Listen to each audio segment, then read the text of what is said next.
Guys, thanks so much for tuning in. We're diving in with another episode here. Before we do that, just wanted to get your feedback.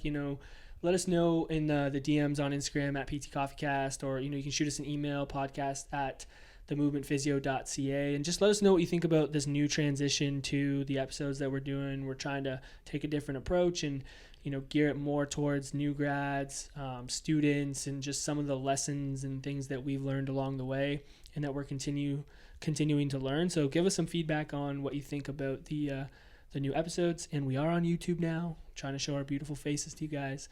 So head over there, subscribe. You can watch our full episodes there.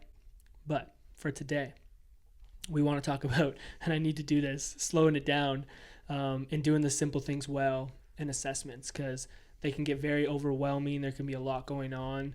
And I think if you're new to doing a full assessment, it can be very overwhelming. So I want to pass it over to you and have you kind of lay it out as to your thoughts on it, and then maybe talk a little bit about how you used to experience assessments before you started to gain some experience and put a framework to it. Mm-hmm. All right, I'll give this a go. So I think when I first started, I'm sure lots of people can relate, I think you can relate, is I would just rush through assessments. I'd do like one test after another, not much dialogue between tests, isometric, range of motion, special test, and you're just sort of doing the Tasmanian devil approach. And I think it stems from just wanting to get as much information as possible and thinking that you need to know everything and get everything done day one, which obviously don't think is actually really what you want to do. I believe, and what I've realized now, is you can get a lot from one thing, and what you really want to gain from the initial assessment is trust with the other person, have them feel confident about the process. You don't necessarily need to know everything that day, because guess what? If you do things well, there's going to be a follow-up, which means you can dive more into things and get more details gradually. But that is essentially the premise of what I wanted to talk about, was just how do you slow things down and what can you really get from just one thing? Yeah, and I think to add on to that feeling of having to check everything off definitely stems from like physio school, when that's how we're evaluated, right? We're evaluated on like, did you hit all of the special tests required for the shoulder? Not really.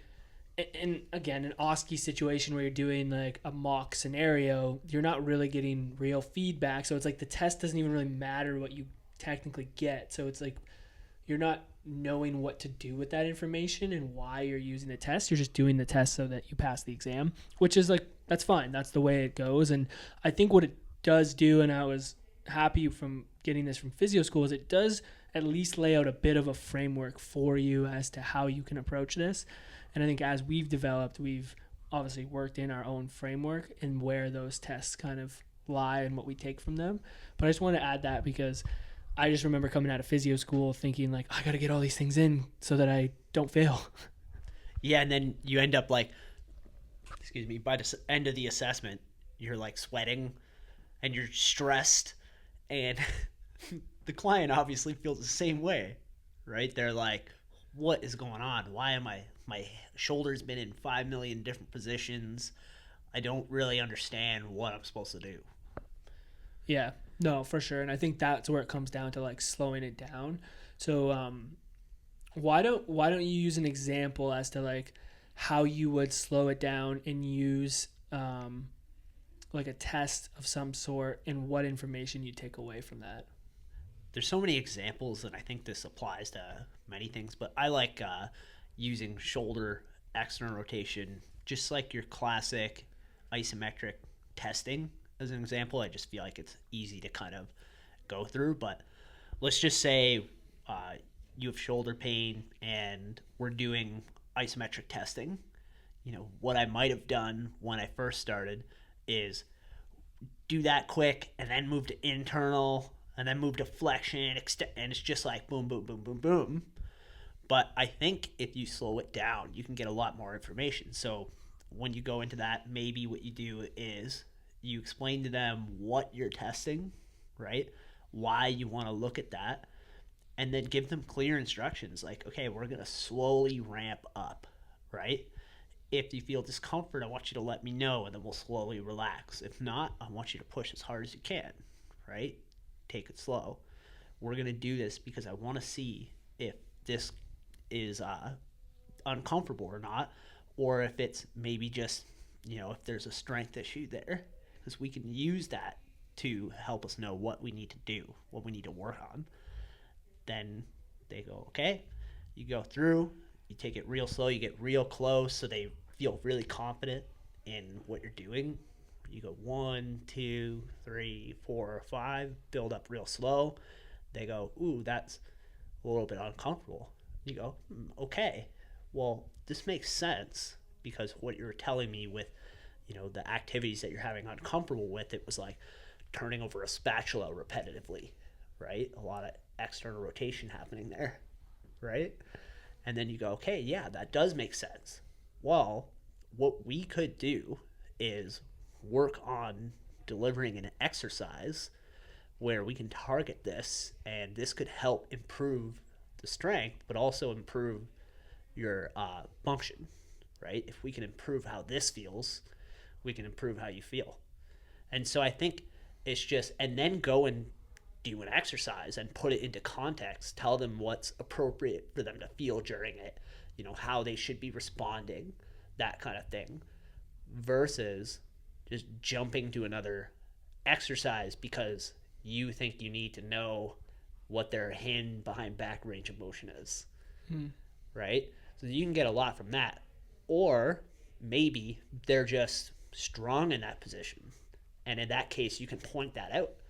You can spend time being like, hey, you're actually really strong here, this is a good thing. And you can do that with any test where you're actually pointing out that they have strengths, so you can use that to your advantage. We can get this even stronger, so it'll help the whole system be able to operate well. So I think it's just taking that kind of thing slow.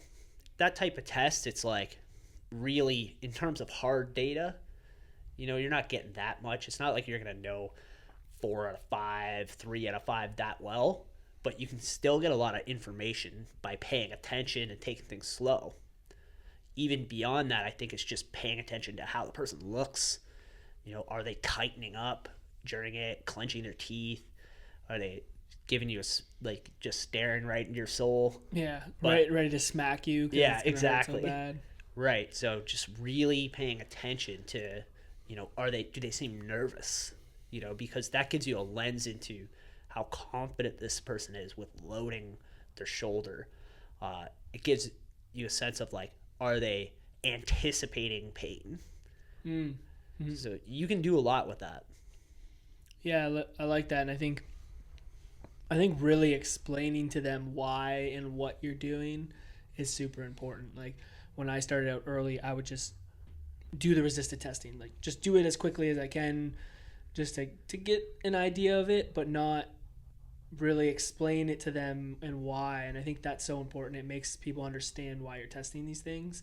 And then even more important, and you mentioned you can then come back to that type of response. Let's say it was apprehension, or let's say it was pain. When you go into the functional assessment, where you're trying to give them an exercise to work on, you can refer back to the response of that test as to why you're doing these things, and be like, hey, just so it makes sense to you and why this is going to help get you back to playing golf or whatever it may be, is because when we did the resisted testing in the room there, it elicited a little bit of apprehension and some pain, and we want to make sure that that's not the response that you're getting, and we want to build this up. So this exercise, as you could probably see, is going to load this position. And how does that feel? Oh, well, that feels much better. It's not painful. Right, and we want to try to find an entry point to load that area that's not as painful as what we maybe experience in the room. So you can use that information and bring it out when you go on further in the assessment. And people will appreciate that. And people don't remember those things. Like sometimes I'll even ask people like, because I like to question people a lot while we're going through the assessment just to get a sense. And I'll be like, hey, like, do you remember in the room what happened when we tested a position? And they'll be like, no. Right? Mm-hmm. So like then you can bring it back to it and you can correlate the two. Or they remember and you're like, right, so why do you think we're going to try and do this? And have them say it, right? Because they're going to then be like, oh, well, because, we probably need to strengthen. Like intuitively people are going to say things like that. And then you can be like, totally. And then you can add in a little bit of things, right? So I think those little things that you might miss when you're just going like full bore trying to get through all the tests can be super helpful later on. Yeah, that's a really good point about like bringing it back. And that's hard to do if you tested 8 different things, even if they're relevant. Right, because then you'll forget. Or they're just like, yeah, you did 1,000 things to me in the room. Yeah, and they have no idea what any of it is. And it's like, let's say, you want to know how they feel in like a Hawkins-Kennedy position. It's like, you can do that next time. Mm. It's not that big of a deal. Plus, like, depending on how sensitive they are, it's like all that's going to do is increase the chances that you leave them more flared up when they leave. Versus if you just put that in the bank, get them to develop some tolerance in that one position, and then you try it out, and you go, hey, now we're going to start elevating the shoulder, for example. Right. To, like, make it more of, like, a framework in a sense. Like, when you go into the assessment, what are you... Like, how are you sequentially going, through those things so that, people can... Because it's going to take time to develop this skill, right? Like, it's going to take many assessments. And, like, I think it's okay if you're doing more tests than maybe you do or I do because we've kind of developed a framework for it. But how do you, in a broad sense, view how you're going to go about it? I think the general framework that they teach you in school is pretty good. It's pretty much what I use in terms of, like, just have a look, observe, right? Go through some range of motion, go through your isometrics, go through your special tests. Like, it's the same process. Right. It's just that I'm going to listen really well during the subjective portion where that's where you get most of the story. And I'm going to try to make educated guesses on how they're going to feel so that I know how much they might be able to tolerate. If it's seeming really high on the sensitivity and it's like they keep mentioning stuff where external rotation is painful, it's like, I know, most likely how they're always want to test. How they're going to most likely respond, so you might not do. And just, I might need to spend a little bit more time on this, right? Mm-hmm. And then, but I'm still going through the same, but, assuming you go through the range of motion and they start doing this and they're like, it's okay, but I feel uncomfortable, right?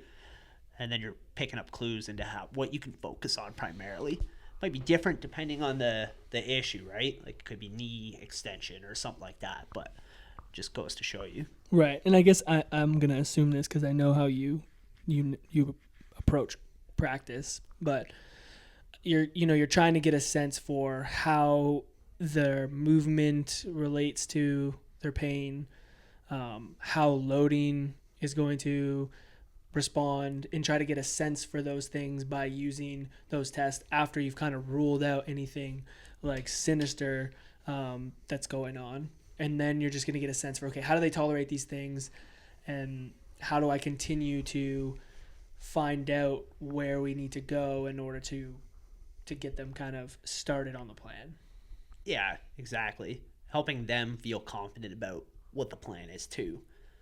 And I think if you focus on too many things, then it just gets too uncertain and confusing for people, especially people like who have no idea what any of these things are.